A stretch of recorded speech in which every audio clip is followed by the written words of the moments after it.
The scent of cheap stationery and old wood flooded my senses, a brutal, welcome anchor to reality. I was here. I was alive. Not in that cold hospital room, my life bleeding out on sterile sheets while the ghost of my child's cry echoed in a silence I could no longer hear. I was here in my old bedroom on the morning my first life ended and my second foolish one began. On the desk before me lay two documents, a letter of introduction from my father's office and a marriage application form, both bearing the name Leo Vance. The sight of it, his name paired with mine, Elara Reed, sent a jolt of pure venom through my veins. My fingers, trembling not with shy anticipation but with a decade of condensed fury, snatched the papers. I didn't hesitate. A match from the porcelain dish on my dresser flared to life with a sharp crackle. I touched the flame to the corner of the marriage application, watching the fire greedily consume Leo's neatly printed name, then mine. The letter of introduction followed. The orange glow danced, painting shadows that told stories of humiliation. His mother's sneer, his sister's greedy fingers on my mother's jade bracelet, the empty space in the bed where a husband should have been. A knock at the door, sharp and expected, cut through the crackle. Panic, cold and slick, was instantly overridden by a glacial calm. Father's voice echoed in my mind, "In crisis, Elara, be still water. Let them see only the placid surface." The papers were only half ash. I grabbed the ceramic bowl meant for potpourri, dumped the burning remains into it and slammed the lid from my teapot on top. A wisp of rebellious smoke curled up. I swept my hand through it, scattering the gray tendrils, and coughed deliberately. "Who is it?" My voice emerged steady, a minor miracle. "Elara? It's Leo." That voice. A baritone that had once made my foolish heart flutter. Now it was the sound of a tomb sealing shut. 10 years in my past life hadn't been enough to warm its inherent coldness. This time I wouldn't waste a single breath trying. Hatred, I discovered, when it reaches its absolute limit, doesn't boil. It freezes into a diamond-hard clarity. I took a deep breath, willing the tremor out of my limbs. My father, Marcus Reed, had sacrificed everything for his country, and his final act of worry had been to secure my future with the man he thought I loved. He'd humbled himself before Leo's family, promised leverage for a promotion, and extracted a promise that Leo would care for me. He'd transferred everything, this apartment, his savings, to me, his only child. Then he'd left for a coastal intelligence post, a mission from which he never returned. He'd been wrong. And I, like an idiot, had been complicit. In my first life, I'd opened this door with a bride's hopeful blush. Today I opened it with the solemnity of a soldier facing a known enemy. Leo Vance stood in the hallway, his uniform crisp, his smile a practiced curve of lips that never quite reached his eyes. He was handsome in a severe way, all sharp angles and calculated charm. "Elara," he said, the soft tone a lie I could now decipher. "Let's go. The registry office is waiting." I didn't step back to let him in. I filled the doorway, my body a barrier. "Aren't you due back at your garrison tonight? We should wait until your duties are settled." The words were placid, still water. His smile didn't falter, but his eyes flickered. "The paperwork is the priority. Once it's done, I can focus on my command. Always the career. My father's promised promotion. The unspoken transaction hung in the air. Military marriages required approvals, reports. The letter I'd just burned was crucial. How long would it take him to get another? He mistook my silence for maidenly hesitation. He reached out as if to tuck a stray hair behind my ear. I flinched back, a visceral reaction I couldn't suppress. We stood frozen, my recoil a silent scream in the space between us. His hand hung in the air, then slowly lowered. I forced a thin, pale smile. "We're not married yet, Leo. People will talk." He chuckled, a low sound that scraped against my nerves. "After today you'll be my wife. Will you still shy away then?" The gentle teasing was a mask, one I'd once found romantic. Now it made my skin prickle as if insects crawled beneath it. I lifted my gaze and met his eyes directly. The still water evaporated. "I'm not going to register with you." The change in his face was minute but profound. The pleasant mask solidified into something colder. His brows drew together. "What did you say?" "My name is Elara Reed. You can address me as Comrade Reed," I said, my voice clear and firm in the quiet hallway. "Mr. Vance, my father was mistaken to ask you to marry someone you feel nothing for." But if you had any genuine regard, you wouldn't have waited until the final day to do this. I've made my decision. I don't force others and I won't force myself. A marriage built on a business arrangement is one I want no part of. I saw the calculations flash behind his eyes. The lost promotion, the wasted negotiations with my father, the sudden, inexplicable collapse of his carefully laid plan. His smile vanished entirely. "Elara," he said, his voice dropping, laced with a warning. "Are you truly refusing me?" The arrogance of the question almost made me laugh. Who did he think he was? I had my father's name, my education, this apartment. I had inherited my mother's striking features. Marrying me had always been a social step up for him. I said, straightening my spine. "Since we won't be marrying, you can consider the promotion my father discussed withdrawn. It wouldn't look right for a rising officer to be seen trading his future for a wife, would it?" His composure cracked. His expression cycled through shock, anger, and a swift, tactical reassessment. "So that's it," he said coldly. "You think I'm a careerist? I requested that post, yes, but it was to build a better life for us. I'm a soldier, Elara. My leaves are scarce. How are we to build a relationship? Your father offered a recommendation. My record would have done the rest. If you're refusing me over this, it's petty. In my past life, those lies would have woven around my heart. Now they were just words, empty and brittle." I looked at him, this stranger I had loved and suffered for, and felt nothing but a clean, sharp disdain. "Comrade Vance," I said, finality ringing in the title. "My father acted on a misunderstanding. The truth is I do not love you. I will not marry you. Your future partner is out there somewhere. It isn't me." I moved to close the door. His hand shot out, gripping the frame, his knuckles white. For a terrifying second, the polite officer vanished and I saw the ruthless man beneath. I met his gaze unflinchingly, my weariness of him a tangible shield. His expression hardened, then smoothed back into that false gentleness. "Comrade Reed," he said, the words careful. "Is there a misunderstanding? We should talk it out. Did someone say something to you? About me and Clara? Clara Bell and I are just childhood friends." Clara. He'd said the name. The woman next door. The one he'd always loved. The memory of my past life deathbed. The gossip from a nurse about Commander Vance finally marrying his sweetheart Clara after his inconvenient first wife passed crashed over me. "The only person I've been listening to is myself, Comrade Vance," I replied, my voice icy. "I don't love you. My father made an error. I considered honoring his wish, but I cannot. I will not spend my life with a man I don't love. That's all you need to understand." I pried his fingers off the doorframe one by one. The resistance in them spoke of fury, of a plan unraveling. "Goodbye, Leo." I shut the door. The solid click of the lock was the most beautiful sound I had ever heard. I leaned against the wood, my heart hammering not with fear, but with a savage, triumphant joy. I had done it. I had broken the first link in the chain. But as my eyes adjusted to the dim room, they fell on the ceramic bowl. The lid was slightly askew. I walked over, lifted it, and my blood ran cold. The ashes were there. But the partially burned corner of the marriage introduction letter, the part with the official stamp and serial number, was gone. Leo hadn't just been pleading at the door. He'd been stealing insurance. The game wasn't over. It had just begun. I watched from the window, hidden by the thin gauze curtain, as Leo Vance strode down the sun-dappled sidewalk. His back was rigid, his steps too quick, a soldier in retreat from an unexpected defeat. The triumph that had surged through me moments before curdled into something sharper, more vigilant. He wasn't a man who accepted loss. My gaze snapped back to the ceramic bowl. The absence of that crucial paper fragment was a hole in my new reality, a piece of the old life's poison left to fester. He had it. He'd stooped to literal theft. Why? To force the registration? To use the serial number to pressure the authorities? To prove some twisted point of commitment? It didn't matter. Its absence was a threat. I couldn't stay here. He knew where I lived. He had a key, a fact from my past life I'd forgotten until this moment. My father, in his misguided trust, had given him one for emergencies. My sanctuary was compromised. Action was the only antidote to the dread creeping up my spine.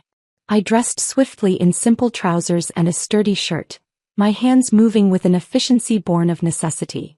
I packed a single bag. Practical clothes, my mother's small jewelry case, hidden at the bottom of my stocking drawer, thankfully untouched, my identification papers and the savings book from my father.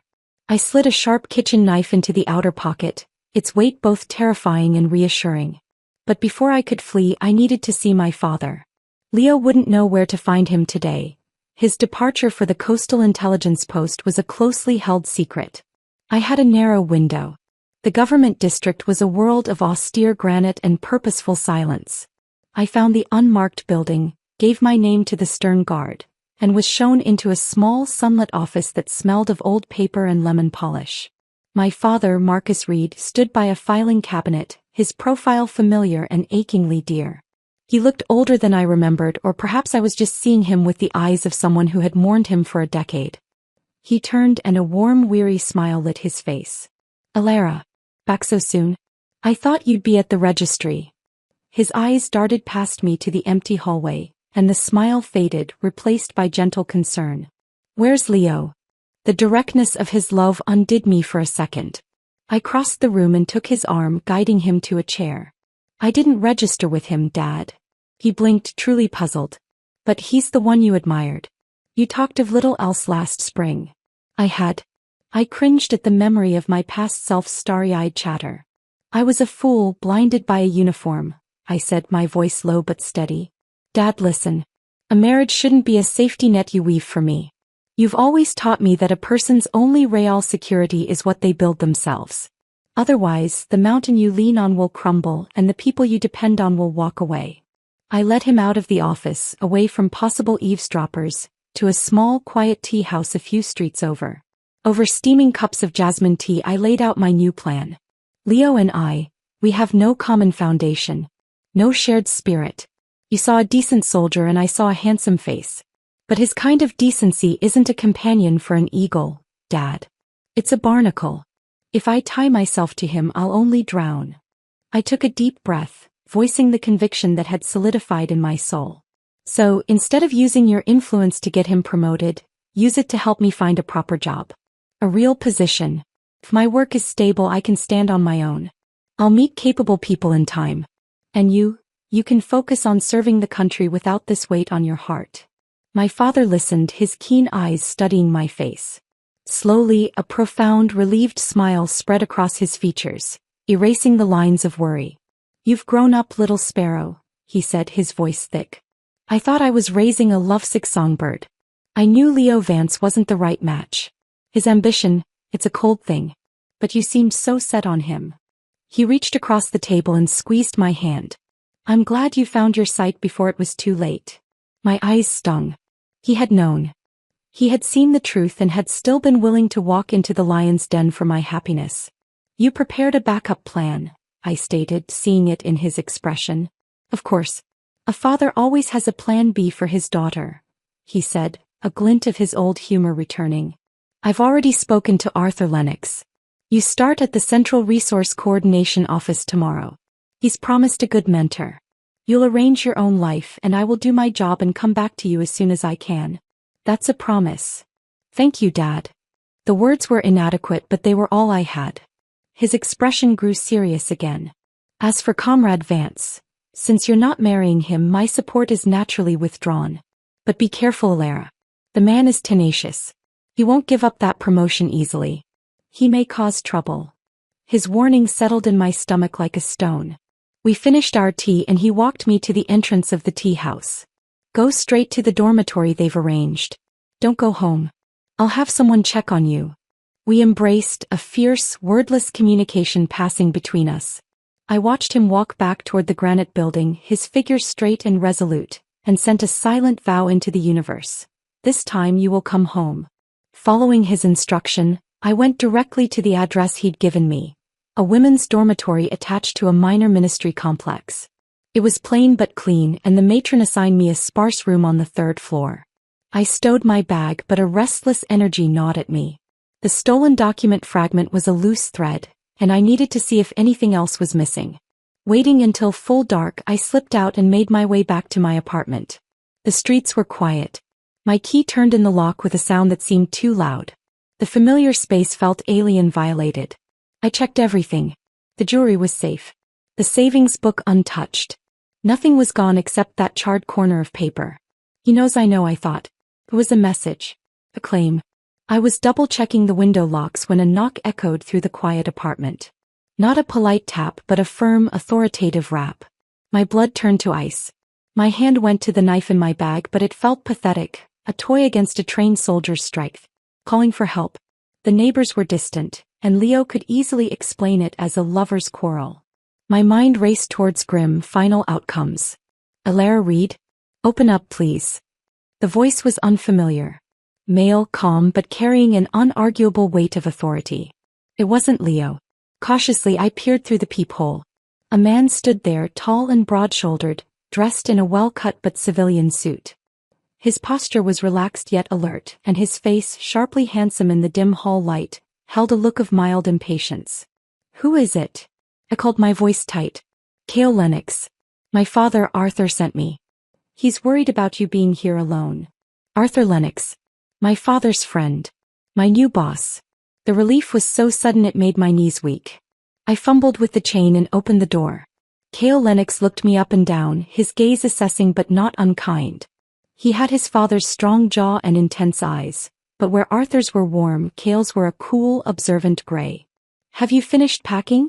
He asked, as if this midnight relocation was the most mundane errand. My father got a call from Marcus. He was concerned after what happened with Vance. Told me to bring you to the ministry dorm tonight. Apparently I drew the short straw.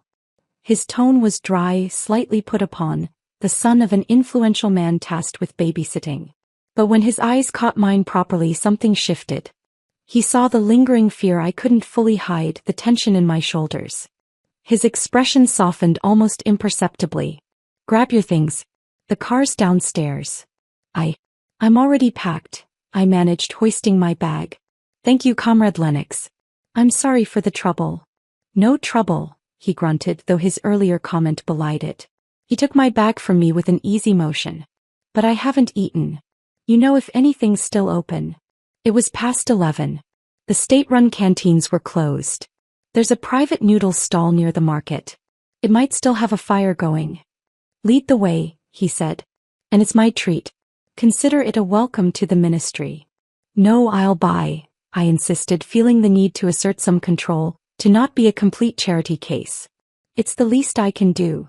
He gave me a look that suggested he wasn't used to being argued with, but shrugged. Suit yourself. The night air was cool. The noodle stall was indeed open, a single bulb illuminating the steam rising from a giant pot. We sat on rickety stools and I ordered 2 bowls of beef noodle soup.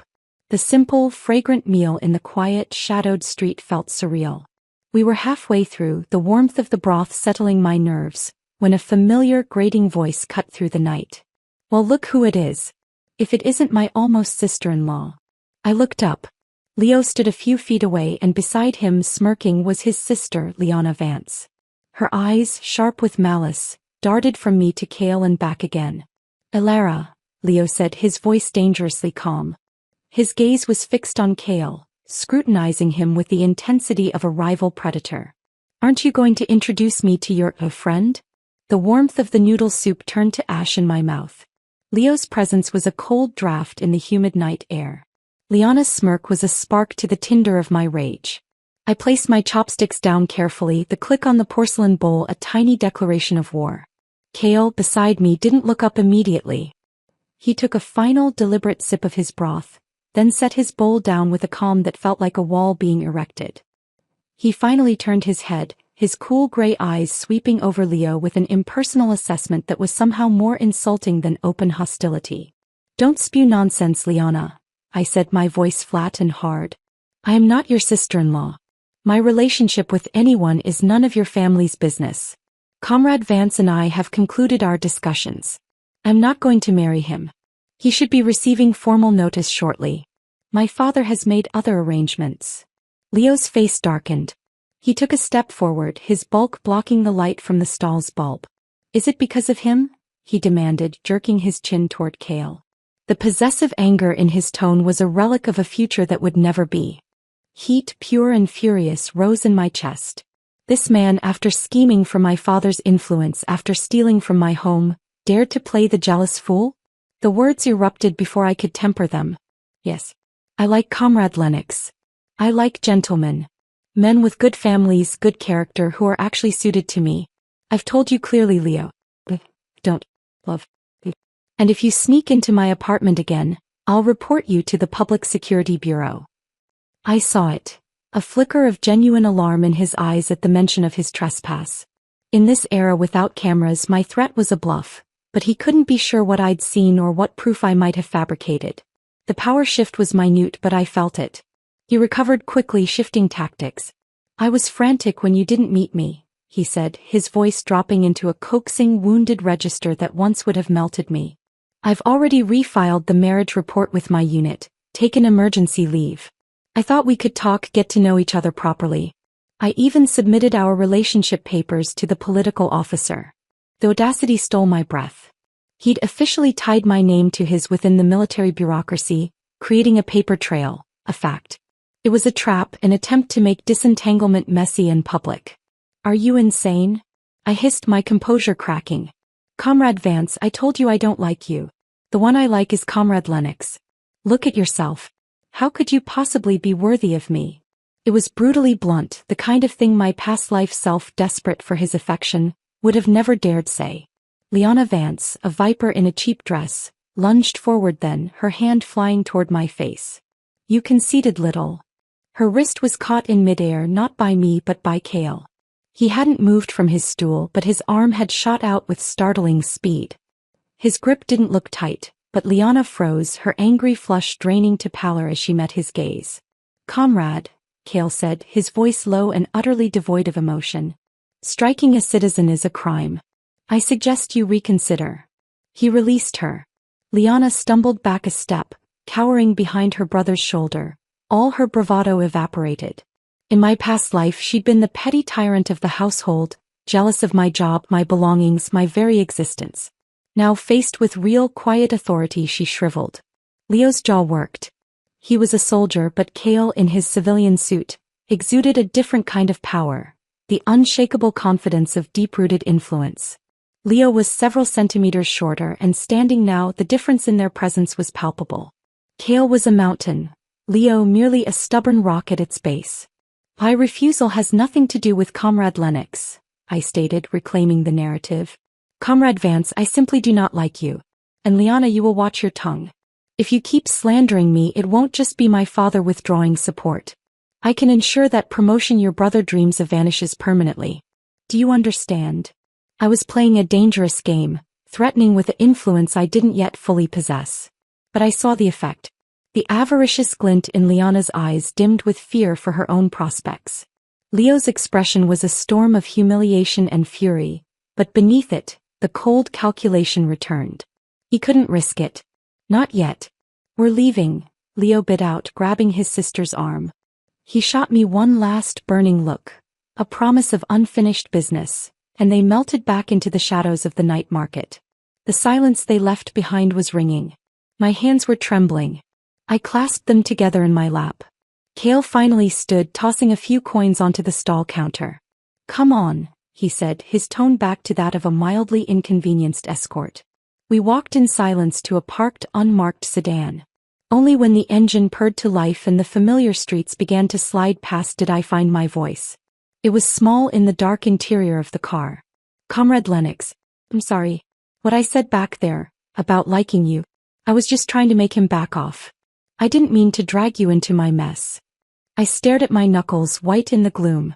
I'd used him as a shield without his consent, potentially damaging his reputation. For a long moment he said nothing. Then a soft, unexpected sound, a low chuckle. I thought you really meant it for a second there, he said, a thread of amusement in his voice. Got my hopes up. Comrade Reed, you're clearly a woman of decisive action. I'm sure you have admirers lined up already. The tension broke, leaving me flustered. It's the last thing I want right now, I murmured. What do you want? He asked, the question casual but pointed. To do my job. To not bring shame on my father. To make Leo Vance disappear from my life. He nodded slowly as if filing the information away. He drove me to the ministry dormitory, spoke briefly with the night matron, and saw me to the door of my assigned room. Be at the Central Resource Office, 3rd floor at 8 tomorrow. Don't be late. The next morning, nerves buzzing, I found the office. It was a large, bright room full of filing cabinets, maps, and the steady clatter of typewriters. Before I could find someone to report to, a familiar figure emerged from a side office. Cale Lennox. He was in a crisp, official tunic today, and he looked every inch the senior administrator. He held a file, my file. Elara Reed, he said, his voice carrying easily across the room. Several colleagues glanced up. I've read your dossier. I'll be the mentor assigned to you. You'll intern directly under me. Work seriously, or you won't pass your probationary period. His tone was all business, devoid of last night's dry humor. I nodded, my spine straightening. I understand, Comrade Lennox. I will work hard.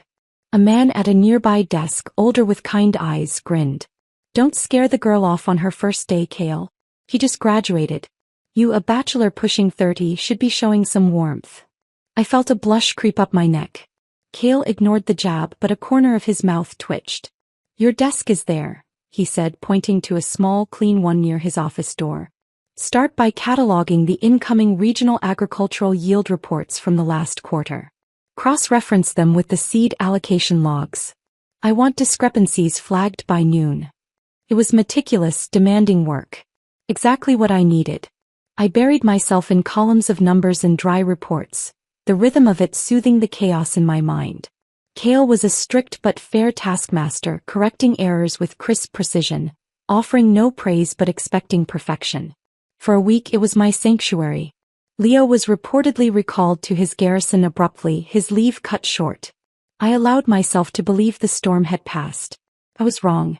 The trouble arrived in the form of Liana Vance, loitering outside the ministry gates during my lunch break, then during my evening departure. She always had an excuse. I was just in the area. I wanted to talk about my brother. But her eyes were forever scanning behind me, searching for a glimpse of Cale. Then one afternoon a more formidable opponent appeared. As I walked home, a figure stepped from a doorway blocking my path. It was Leo's mother, Helena Vance. In her hands was a covered ceramic pot, steam wafting from its edges. She wore the saccharine smile of a benevolent dictator. Elara dear, I heard my Leo has been foolish, upsetting you. Her voice was cloying. Auntie made your favorite, sweet and sour pork tenderloin. Do you know how hard it is to get good tenderloin these days? Come eat and let's talk. All misunderstandings can be cleared over a good meal.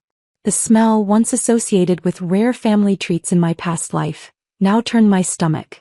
I remembered the leftovers she'd fed me when I was pregnant and bedridden, the lectures about how she'd worked in the fields until her water broke. I looked at her expectant face, at the performative kindness, and felt only a cold, clear revulsion. I am not close to your son, Mrs. Vance, I said, my voice devoid of warmth. And I don't care for sweet and sour. Since the meat is so precious, you should keep it for your own family. Please don't come here again. It's over.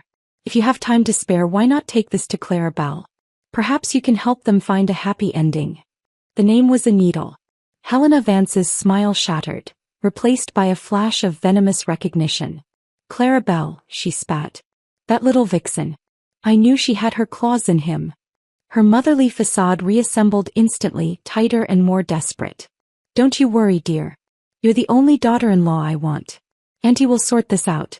That homewrecker won't trouble you again. She bustled away, mission redirected. I watched her go, a cold smile touching my lips. The show, as I had predicted, was finally beginning. I had thrown a stone into the stagnant pond of the Vance family, and now the ugly creatures beneath were starting to stir. Helena Vance was a woman of formidable, if misguided, energy. My mention of Clara Bell was like tossing a lit match into a pool of kerosene. She didn't just simmer, she exploded into action, her indignation a perfect weapon I had handed her. I learned the details in bits and pieces, through the ministry gossip mill and a few discreet inquiries of my own. Helena, armed with a mother's righteous fury and a bully's instincts, didn't go to Clara's home. She went to Clara's workplace, the textile factory where Clara worked as a temporary clerk. She made a scene in the lobby, loud enough for supervisors and party representatives to hear, accusing Clara Bell of being a morally loose element, who was seducing a committed soldier and breaking up a state-arranged marriage. An inquiry was launched. In my past life, Clara had been clever and careful, her relationship with Leo a whispered secret sustained by his promises and her patience. But here, under the sudden harsh light of official scrutiny, other truths wriggled to the surface. The investigation found no conclusive evidence with Leo, but it did uncover Clara's ongoing entanglement with the factory's married deputy director. A relationship of improper convenience, the report stated. The consequences were swift and brutal. Clara, a temporary worker with no powerful family to shield her, was dismissed immediately. The deputy director was demoted and transferred to a remote forestry station. The neighborhood whispers began, sharp and condemning. Clara Bell was branded, her reputation in tatters. She wrote to Leo, of course. Desperate letters pleading for him to take responsibility, to stand by her now that their secret was exposed and she had nothing left. Leo, recalled to his garrison and facing the sudden collapse of his planned future with me, was in a volatile state. According to the scuttlebutt that eventually trickled back to the ministry, he did something recklessly brave, or suicidally stupid, during a live-fire training exercise on the coast. He threw himself on a misfired explosive device to shield his squad. He didn't die. But the cost was a left arm amputated at the elbow and a right leg shattered beyond repair. The news arrived a month after I'd started my job. I felt no satisfaction, only a hollow, cold sense of inevitability. The universe had enacted a brutal form of karma, but it brought me no pleasure. Then one afternoon as I was leaving work, he was there. Or rather, it was there. A figure in a wheelchair, parked under the bare branches of a plane tree outside the ministry gates. Leo Vance. He was gaunt, his uniform tunic hanging loosely on a frame that seemed to have collapsed in on itself. In his one remaining hand he held a small red paper bag.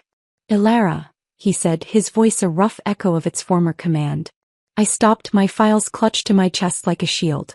I said nothing. He pushed the wheelchair forward with a clumsy, jerking motion of his good arm.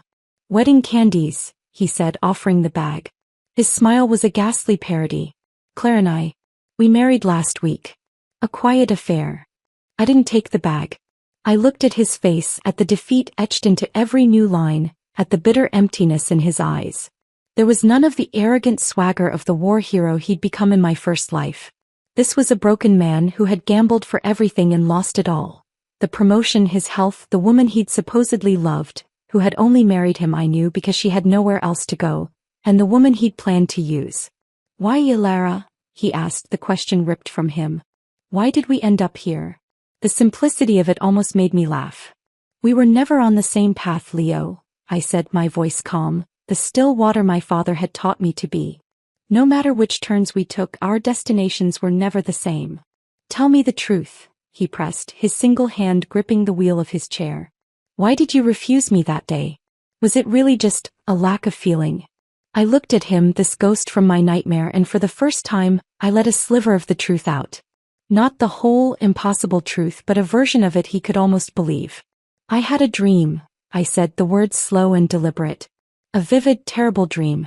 In it we married. You left the day we registered.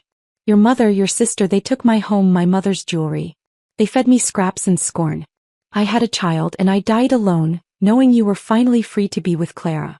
Felt so real, Leo. Felt like a warning. And I decided I would not walk into that future. I would not let your family torture me to death. Is that reason enough for you?" His face went ashen. He didn't speak. He just stared at me, and in his eyes I didn't see denial. I saw a horrible, dawning recognition. A recognition that the man he was, the family he came from, were capable of exactly that. The ugliness he'd always compartmentalized was laid bare by my dream. "I see," he whispered, the words barely audible.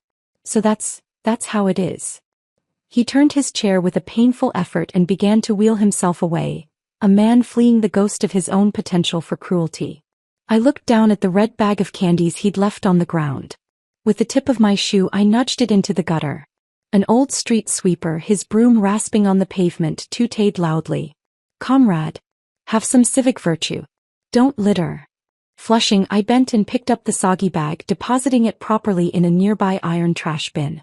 The old man mumbled about wasteful youth, his words following me as I hurried away, my heart a confused tumult of relief and residual anger. Work became my anchor.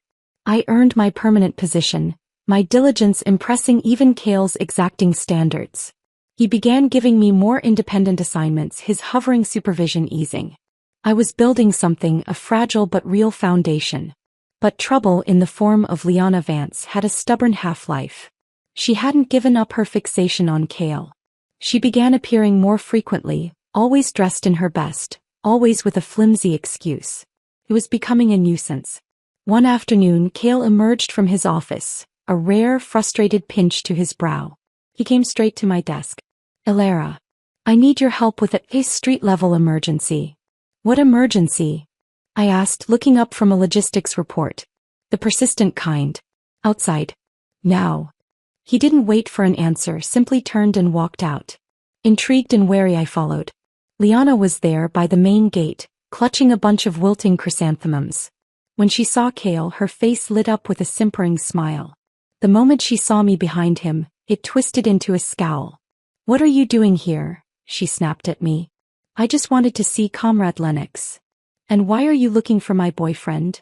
I shot back, the lie coming effortlessly. I was tired of her, tired of the Vances, tired of the past clinging to my heels. Her eyes bulged. "Boyfriend? Since when?" "That was just a story you told my brother." "From the beginning," I stated calmly, stepping slightly closer to Kale, who stood silently, an impassive observer. "When I broke things off with Leo, I made my preference very clear. Don't pretend you don't know. You're lying. You're just using him. I'm the one who likes him." Her voice rose, attracting glances from people passing through the gate. I felt a reckless, liberating anger. I knew what she was doing, trying to create a public fact through sheer, shameless persistence. Two could play that game, and I was a far better actress forged in a harder school. I let a smug, possessive smile curve my lips. "So you like him?" "The problem is, Comrade Lennox doesn't want your affection. He wants mine. My love isn't just words, Liana. I buy him gifts. A good watch. A new bicycle. I leaned forward, dropping my voice to a conspiratorial, carrying whisper, bought his underwear. Do you think he'd prefer your wilted flowers? Love without substance is just cheap sentiment. And Comrade Lennox and I don't do cheap." The effect was electric. Liana's face turned purple with rage and humiliation. You're vile," she shrieked. Around us, a small crowd had gathered, colleagues on their way home, intrigued by the drama. I saw smiles, raised eyebrows. Then a voice called out from the crowd, a man from the procurement department. "Ah, congratulations, Comrade Lennox. Comrade Reed. So the rumors are true." Another voice chimed in. I wondered why our stone-faced Comrade Lennox was so eager to mentor a new trainee. Training his future wife was he. A brilliant match. The daughter of Marcus Reed and the son of Arthur Lennox. A perfect pairing of talent and family. My cheeks burned. I had been so focused on destroying Liana that I hadn't considered the audience.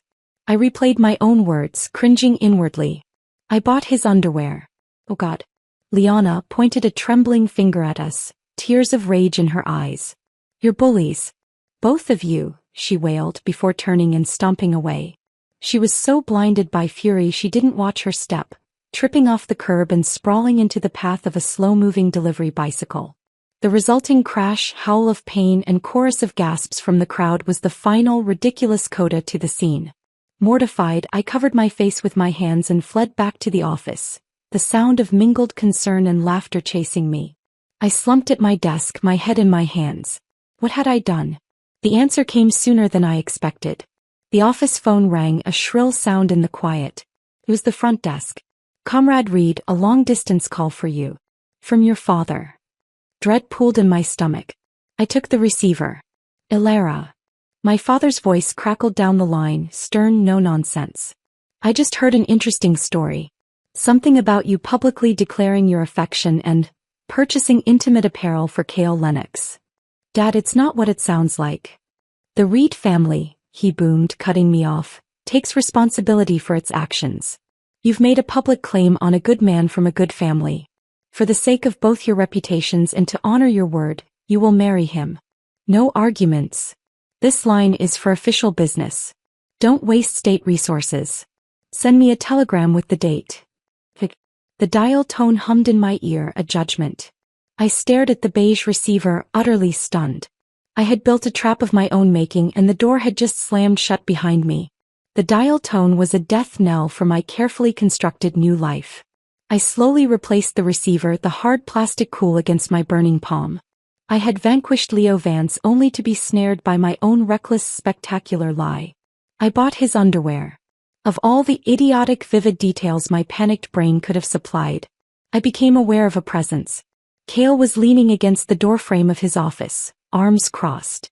His expression was unreadable, but a faint, unsettling glint lit his gray eyes. He'd heard everything, of course. My father's voice had carried. So, he said, the single word hanging in the air between us. I couldn't meet his gaze. Comrade Lennox, I'm so sorry. That was an untenable situation. I was trying to help me, he finished, a hint of his dry humor returning. He pushed off the doorframe and walked over, pulling a chair to sit opposite my desk. The space felt suddenly intimate, charged with the absurdity of our predicament. You certainly did that. Liana Vance won't be darkening our gate again. My mother, however, is another matter. Your mother? I squeaked. Oh, she'll hear about it. By dinner time, I'd wager. The Ministry Gossip Network is more efficient than the Telegraph. He studied me, his head tilted. Your father sounded decisive. He's a military man. He thinks in terms of commitments and consequences. I finally looked up, wincing. I'll explain it to him. I'll tell everyone it was a tactical exaggeration. A deflection. Will they believe you? He asked, not unkindly. You were very convincing. The part about the underwear was a particularly inspired touch. Very specific. I buried my face in my hands again. Please don't. He was quiet for a moment. Then his voice softened, losing its edge of mockery. Elara, look at me. I lowered my hands. His expression was serious now, contemplative. Honestly, he began, I'm not a terrible prospect. A bit older, yes. But I'm healthy. I come from a stable family. You've met my father. I have a good career. I'm reasonably presentable. A faint, self-deprecating smile touched his lips. And for what it's worth, I do listen to my wife. Or I would. Hypothetically. He was offering me a way out, but it was a path that led straight into a different kind of union. My mind raced. A marriage of convenience? To Cale Lennox? It was insanity. But was it worse than the lingering shadow of Leo, the poisonous pity of my colleagues, the disappointed judgment of my father? You'd do that. Asked my voice small. Just marry me? Because of a scene I caused. I'd do it because, as your father so aptly noted, our reputations are now intertwined, he said pragmatically. And because, contrary to my earlier grumbling about drawing the short straw, I haven't found escorting you to be a hardship. He paused, then added almost too casually, and you're an excellent analyst. Tenacious. I respect that. It wasn't a declaration of love. It was something steadier, rooted in mutual regard and shared circumstance. In my past life, I'd yearned for a love that burned. It had scorched me to ashes. This respect, practicality, a hint of warmth, felt like solid ground. All right, I heard myself say, the words leaving my lips before my fear could stop them. Since it's come to this, we could get engaged. To settle the talk. Cale's teasing grin returned, but it was softer now. Funny you should mention that. My mother checked the almanac. She told me just this morning that September is an exceptionally auspicious month for weddings. The best in 3 years. She thinks engaged couples who are so obviously suited should just proceed directly. I stared at him. Your mother said that? This morning. She's annoyingly prescient, he shrugged. Or she's been scheming with your father. Either is possible. The door to the main office swung open then and a woman walked in. She was elegant, her hair in a neat chignon, wearing a well-tailored suit. She had Cale's eyes and an air of serene authority. Mrs. Lennox. She stopped short, taking in the scene. Her son sitting intimately close to me at my desk, our serious, hushed conversation. A brilliant, knowing smile illuminated her face. Oh, don't mind me, she said, already backing toward the door with her hands up in a gesture of surrender. You two carry on. I just had some paperwork for the section chief. I'll come back later. Much later. Mother, it's not, Cale began, but she was already out the door, her cheerful voice floating back. No, I'm not busy at all. Take your time. The door clicked shut. The silence she left behind was profound and deeply, utterly humiliating. This was, without contest, the second most mortifying moment of my life. Both my lives. I wished fervently for the floor to open up and swallow me whole. What cursed fate is this? I moaned, dropping my head to the desk with a soft thud. I felt a touch on my hand. Cale had reached across the desk. His fingers were warm, his grip firm. I think, he said, his voice a low rumble of suppressed laughter, you'd better just accept your fate. At this point my reputation is in tatters. If I ever want to court anyone else, it's hopeless. You'll have to take responsibility for me. I lifted my head. He was smiling, a real, open smile that transformed his severe handsomeness into something approachable, even charming. He was joking, but the undercurrent was serious. He was all in. And looking at him, the sharp intelligence in his eyes, the quiet strength in his posture, the unexpected kindness beneath the sarcasm, I felt my frantic resistance melt away. My heart gave a treacherous, hopeful flutter. All right, I whispered again, but this time it felt like a choice, not a capitulation. Since it's come to this. Our engagement was a quiet, bureaucratic affair. We signed papers at his parents' apartment, with Arthur Lennox beaming and his mother, Eleanor, fussing over tea and almond cakes. It felt more like a strategic alliance than a romance, but it was a comfortable one, built on a foundation of honesty about its origins. We married in September just as his mother's almanac had advised. It was a simple ceremony in a government hall. My father couldn't get leave, but his telegram read, "Knew you had good sense. Proud of you. Welcome to the family, Cale." It was the highest blessing he could give. Married life was surprisingly peaceful. We moved into a small, bright 2-bedroom apartment provided by the ministry. It was ours. No Vances, no ghosts, no looming sense of dread. Cale was a considerate, if somewhat reserved, partner. He respected my space, my work. We fell into an easy rhythm, shared breakfasts, long days at the office, though we were soon reassigned to different departments to avoid conflict of interest. My performance had earned me a promotion to the regional logistics board, quiet evenings reading or listening to the radio. On weekends we had dinner at his parents' home. Eleanor Lennox was delighted with me, not as a prize for her son but as a person. She engaged me in discussions about policy, teased Cale with me as an ally, and never once mentioned underwear. It was during one of these walks home from his parents, the autumn leaves crunching underfoot, that I saw them. A gaunt figure in a wheelchair being pushed roughly by a sharp-faced woman. Leo Vance and Clara. They were emerging from the district courthouse. Clara was speaking, her voice a venomous hiss that carried on the crisp air. Not even half a man, a burden. Leo's head was bowed, a portrait of utter defeat. Clara shoved the chair over a curb with a jarring thump and stalked ahead, leaving him to struggle. My steps faltered. Cale's hand, which had been loosely holding mine, tightened slightly. He followed my gaze. I looked at them, the ruined man and the bitter woman, bound together in mutual resentment, and felt nothing. No hatred, no pity, not even curiosity. They were figures from a bad play that had finally ended. I turned my head, tightened my grip on Cale's hand, and kept walking. Whether Leo Vance lived or died no longer held any meaning for me. Later, I heard the rest of the story through the distant chatter of colleagues. Clara had indeed been having an affair, this time with a shopkeeper. Leo's parents had found out and confronted her. A violent fight ensued, resulting in Clara's miscarriage and the elder Vance's arrest. Liana, true to her selfish nature, had cut ties and vanished. Left alone, paralyzed and despondent, his health declined severely, and he eventually passed away under tragic circumstances. When the news reached me, I was balancing my son Eli on my hip, pointing out a sparrow on our apartment windowsill. Cale was at the table reviewing a report. I heard the words, reported as a piece of minor, tragic local news. I felt a stillness settle over me. Not sorrow. Not joy. A simple, profound calm. The last echo of that old, painful song had faded into silence. I looked at Cale, then down at Eli's curious, bright eyes. The afternoon sun poured into our clean, quiet apartment, gilding the simple furniture, the books on the shelf, the small, thriving potted plant on the sill. This life, built on choice, on respect, on quiet daily effort, was good. It was real. It was mine. I was grateful with every fiber of my being to the woman I had been, the one who had suffered, died, and clawed her way back. She had saved me. 5 years.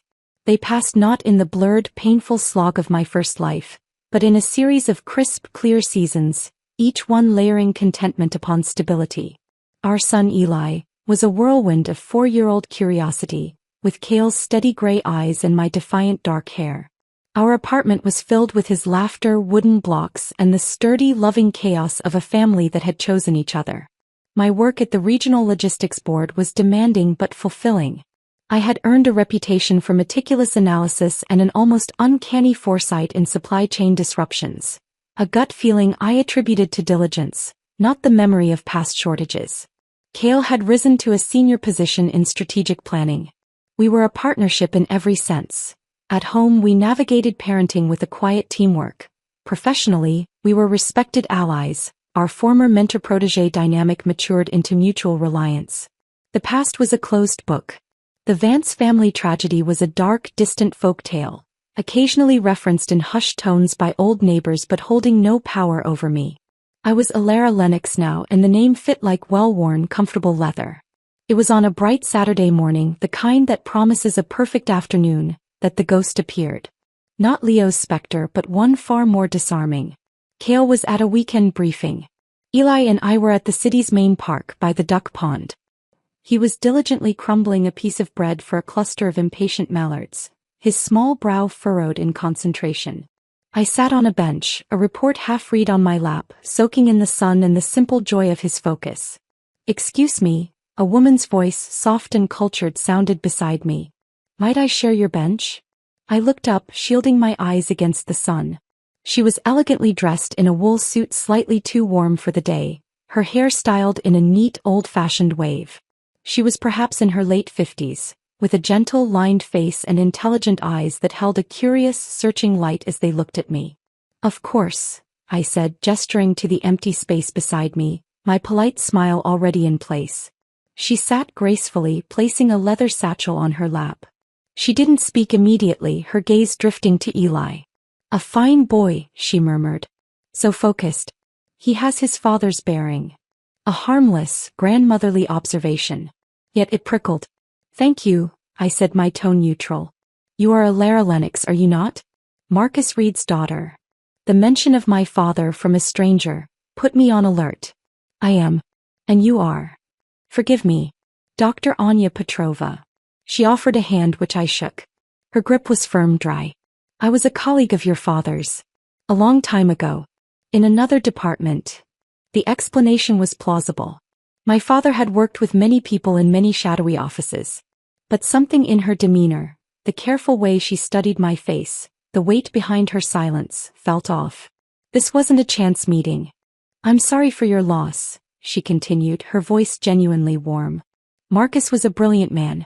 A good man. He spoke of you often. His little sparrow. He was so worried about your future." Her eyes drifted back to Eli, who was now giggling as a bold duck snatched bread from his fingers. "It seems his worries were unfounded. You have built a beautiful life." "Thank you," I repeated, the words tighter. "He would have been glad to see it." "Indeed." She paused, her fingers tracing the latch of her satchel. "His work. It was of the utmost importance. The kind that leaves loose ends even decades later. Threads that need to be woven back into the tapestry for the complete picture." A cold finger traced my spine. This was not social. This was professional. And it was about my father's work, the mission he never returned from.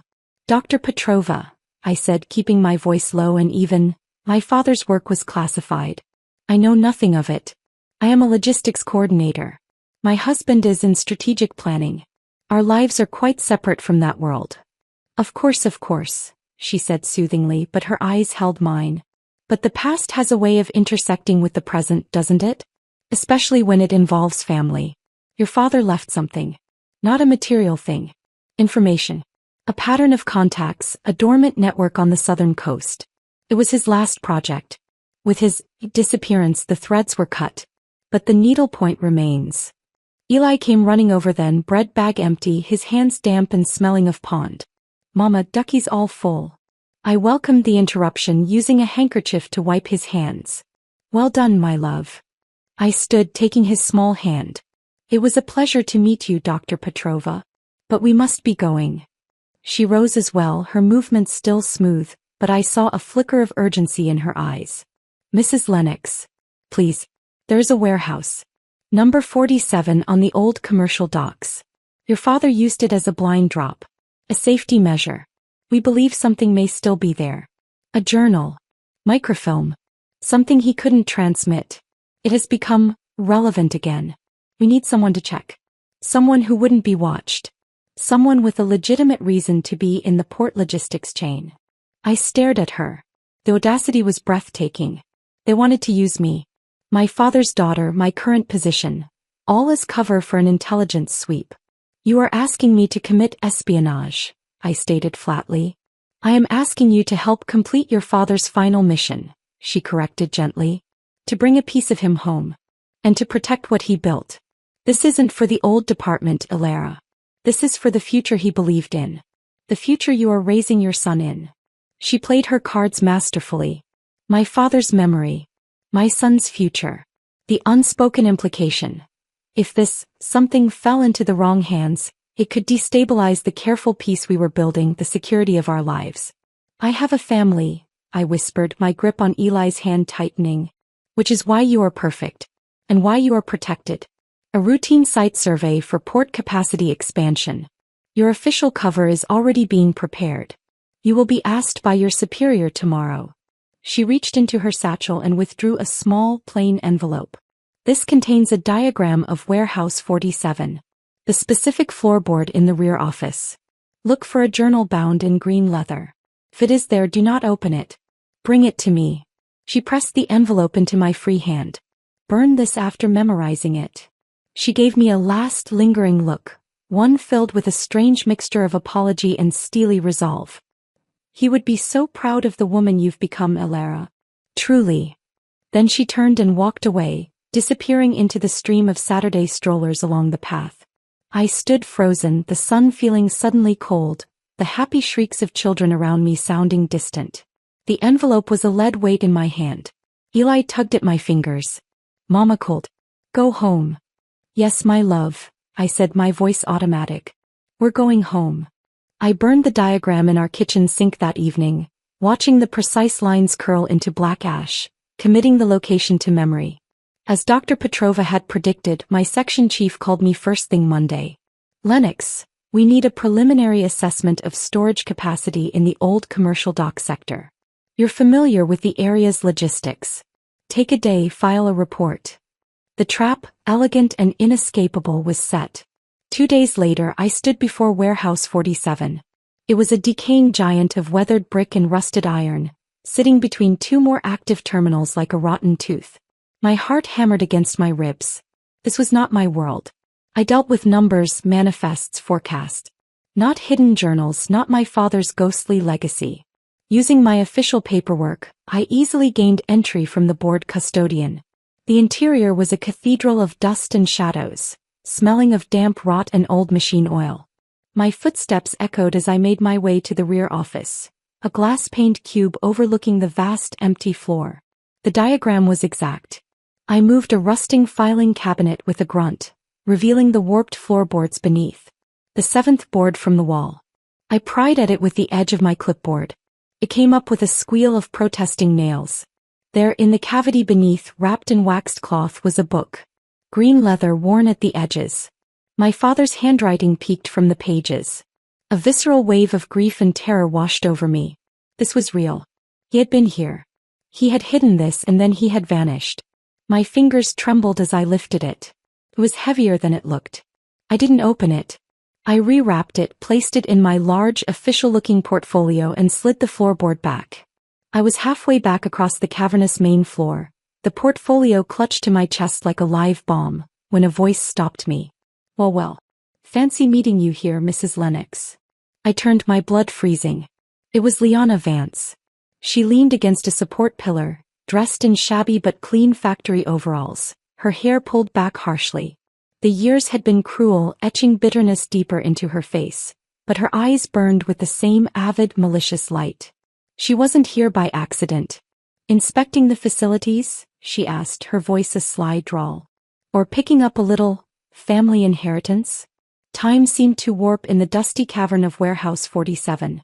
The portfolio against my chest was no longer just leather and paper. It was a slab of irradiated concrete, its weight threatening to buckle my knees. Liana Vance's smile was a gash in the gloom, a relic of a past I'd thought buried. Liana, I said, my voice remarkably steady in the echoing space. The training of 2 lifetimes, one of submissive fear, one of cultivated calm, held me upright. This is a restricted government survey. What are you doing here? She pushed off the pillar and took a few steps closer, her work boots scuffing the concrete. The overalls hung loosely on her thinner frame. Life after abandoning her family hadn't been kind. Restricted. She let out a short, harsh laugh. I work here. Well, not here. At the new packaging plant down the wharf. But I have friends. People who notice things. Like a high-up ministry wife poking around a derelict dump instead of the shiny new terminals. Her eyes locked onto the portfolio. Heard a rumor, see? About this place. About things left behind from the old days. Valuable things. Thought I'd keep an eye out. For old time's sake. Her greed hadn't diminished. It had only grown more desperate, more feral. She didn't know what was in the portfolio, but she sensed its value. And she saw an opportunity, to profit or to hurt me. There's nothing here of value, I said, turning to walk away, every nerve screaming. Just outdated ledgers and rat nests. You're wasting your time. Am I? Her footsteps followed, echoing mine. See, I heard another rumor. About your daddy. Not that he was a hero. But that he was a traitor. That he ran off with secrets. That maybe he left some behind for his little girl. The lie was so grotesque it almost stole my breath. It was also a terrifyingly effective weapon. In this climate, such a whisper coming from a concerned citizen with a grudge could be devastating. It could reach Kale's office, tarnish my father's name, poison everything I'd built. I stopped and faced her. The fear crystallized into a cold, sharp rage. Be very careful what you say, Liana. Slander is a crime. And you have nothing. No proof. Just the bile you've been choking on for years. Her smile turned ugly. Maybe I don't need proof. Maybe I just need to make the right people curious. What's in the bag, Alara? A souvenir? Something to remember dear old traitor Dad by? I calculated in a heartbeat. Running would confirm guilt. Fighting her was beneath me and risky. I needed to neutralize her here and now. You want to know what's in here? I said, my voice dropping, taking on a conspiratorial tone. I tapped the portfolio. It's not from my father. It's for my husband. Market analysis. Property assessments. For the new East Side development. I took a step closer, forcing a look of disdainful pity. While you've been lurking in warehouses chasing ghosts, Liana, I've been building a future. Kale and I are buying land. We're moving up. Again. I let the word hang, a reminder of the social chasm between us. This, I hefted the portfolio, is our next step. Boring, bureaucratic, and profitable. Nothing that would interest you. I saw the flicker in her eyes, doubt mixed with the old, familiar jealousy. She wanted it to be a dramatic secret, but the mundane truth of my upward mobility was, in its own way, a more bitter pill. Now, I continued, my voice turning to ice, if you spread any of your vile rumors, I will not bother with slander charges. I will have a word with the manager of the packaging plant. I will mention your family history, the arrest of your parents for violent assault, your brother's tragic end. I will question your reliability, your stability. How long do you think you'll last there? Where will you go next? Her face paled beneath the grime. The little security she had, the meager job, was her last thread. I was threatening to cut it. You're a cold bitch, she whispered, but the fight had gone out of her voice. I'm a survivor, I corrected. And you will leave me alone. You will never speak my father's name again. If you do, I will ruin what's left of your life. Do we understand each other? She glared at me, hatred burning in her sunken eyes, but it was the hatred of the powerless. After a long, tense moment, she gave a single jerky nod, then turned and slunk away into the deeper shadows of the warehouse, disappearing through a side door. I didn't move until the sound of her footsteps faded. Then a violent shudder racked my body. I leaned against a cold iron stanchion, taking deep, gulping breaths. The The confrontation had lasted minutes, but it had drained me. But there was no time for weakness. Liana was a rat, cornered and scared, but rats could still bite. And I had the journal. I had to deliver it. The meeting point was a small, independent bookbindery in a quiet lane. Dr. Petrova was there, posing as a customer examining a leather sample. When I entered, she looked up and her eyes immediately went to my portfolio. Without a word, she nodded to the shop owner, an elderly man who discreetly turned the open sign to closed, and retreated to a back room. "You have it," she stated. I handed her the portfolio. She didn't open it there, but her hands, usually so steady, trembled slightly as she took it. "Was there any trouble?" "A ghost from the past. Handled." My voice was terse. She studied my face, reading the strain. "It will be worth it, Alara. This could prevent a great deal of trouble. Your father identified a vulnerability in our coastal monitoring. A pattern of signals, of payments, that pointed to a dormant infiltration network. He was close to uncovering it when he was compromised. This journal contains the last pieces.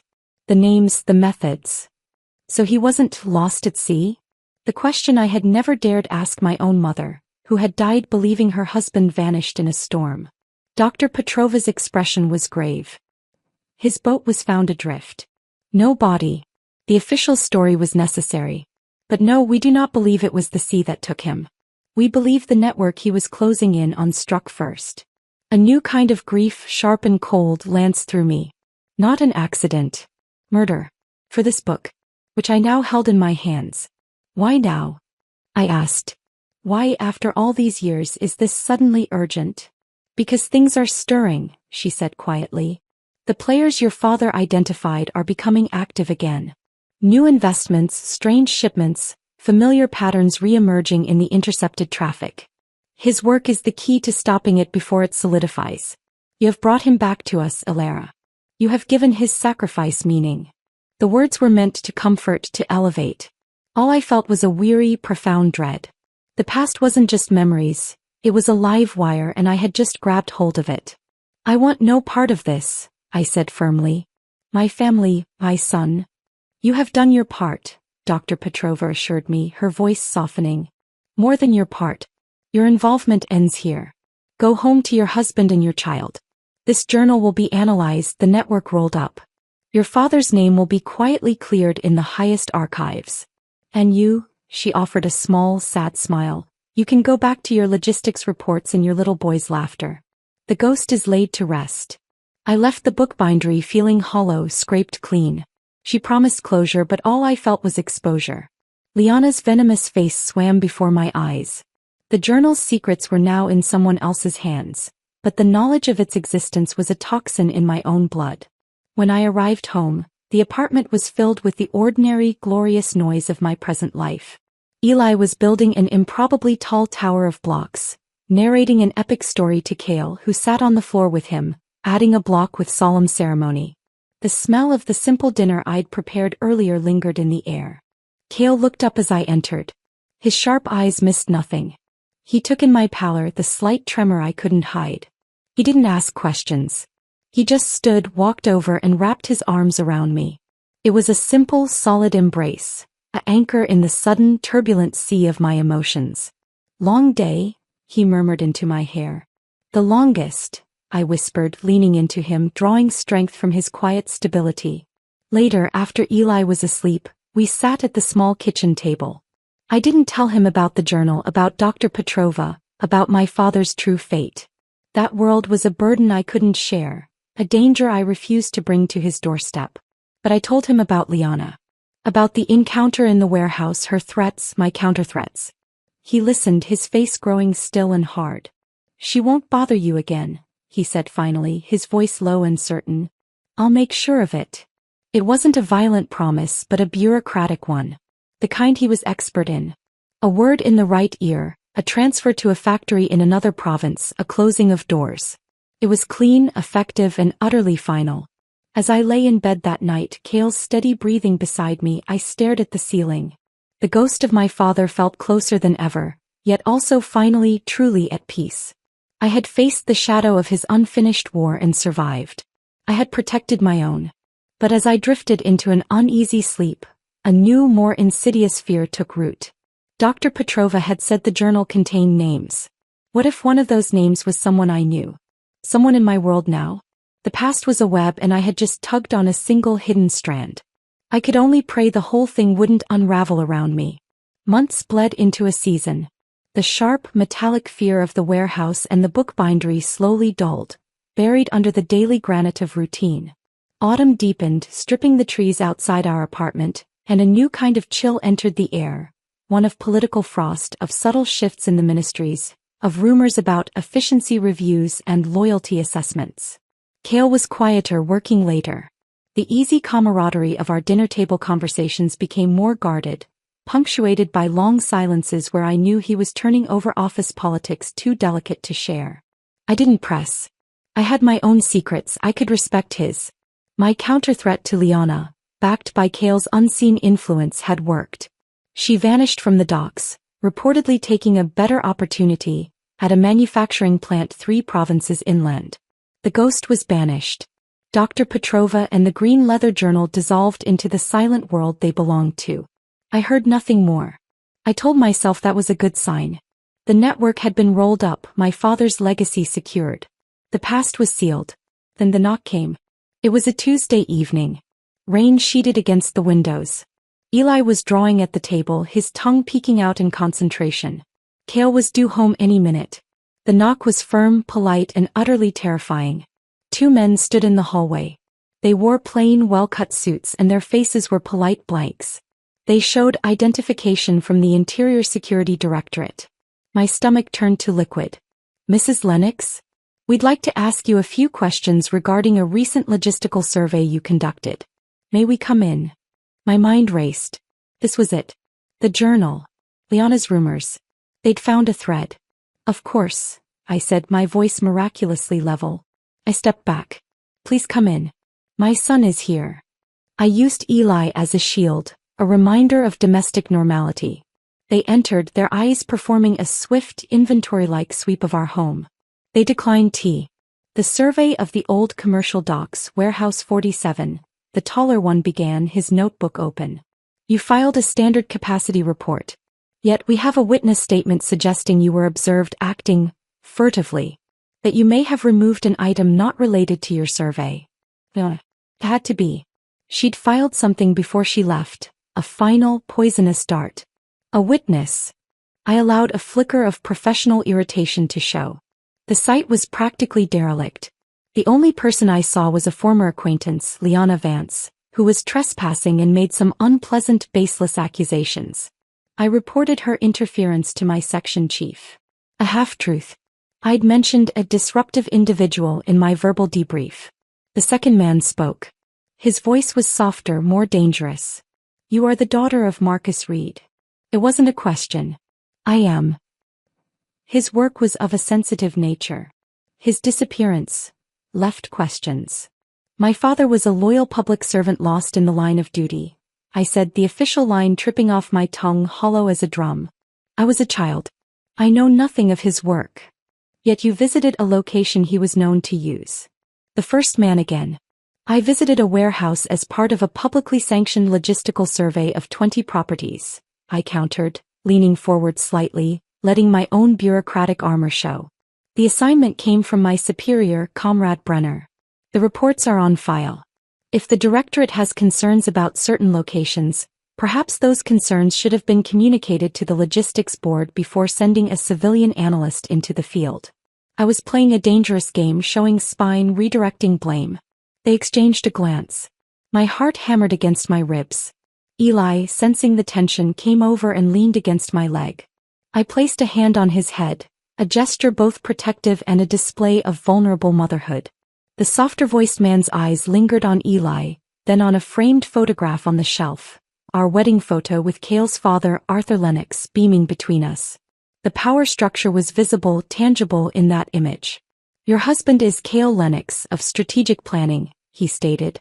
He is a valued comrade. There was a pause, a recalculation. The unspoken words hung in the air. This is more complicated than a disgruntled dockworker's statement. The door opened then, saving me. Cale walked in, shaking rain from his coat. He froze for a fraction of a second, taking in the scene. The two security men, my pale face, Eli clinging to me. His own face closed, becoming an impassive mask of official courtesy. "Gentlemen," he said, his voice cool. "To what do we owe this visit? Is there an issue with my wife's work?" The dynamic shifted instantly. It was no longer two agents interrogating a possibly suspect daughter of a disappeared agent. It was a conversation between peers with uncomfortable domestic overlap.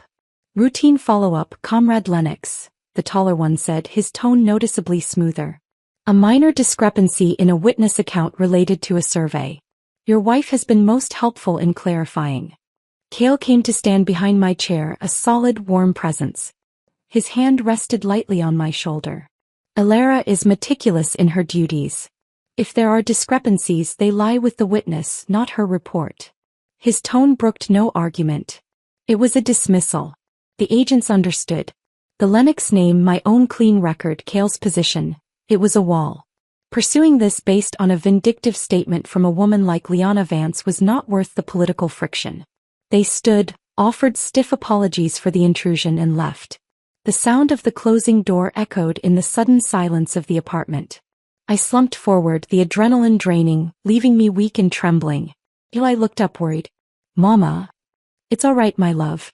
The men had the wrong house," I whispered, pulling him into a fierce hug. Cale waited until I'd put Eli to bed, weaving a soothing story far removed from the grim visitors. When I returned to the living room, he was standing by the window watching the rain. "Tell me," he said without turning around. So I did.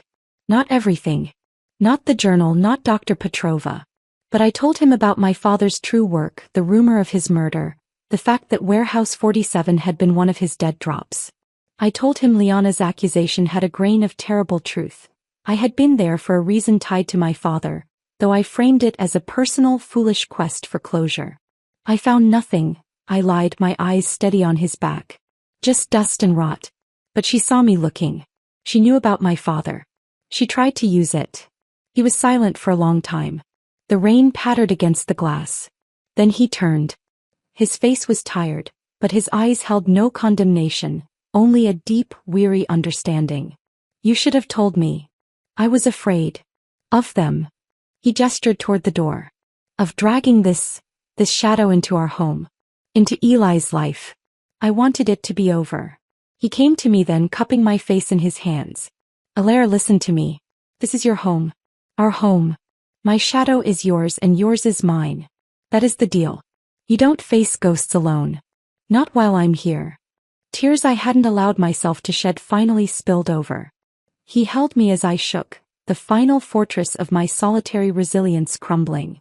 I hadn't realized how heavy the silence had been until I shared its weight. "They won't be back," he said into my hair. "The matter is closed. I will make sure of it." And he did.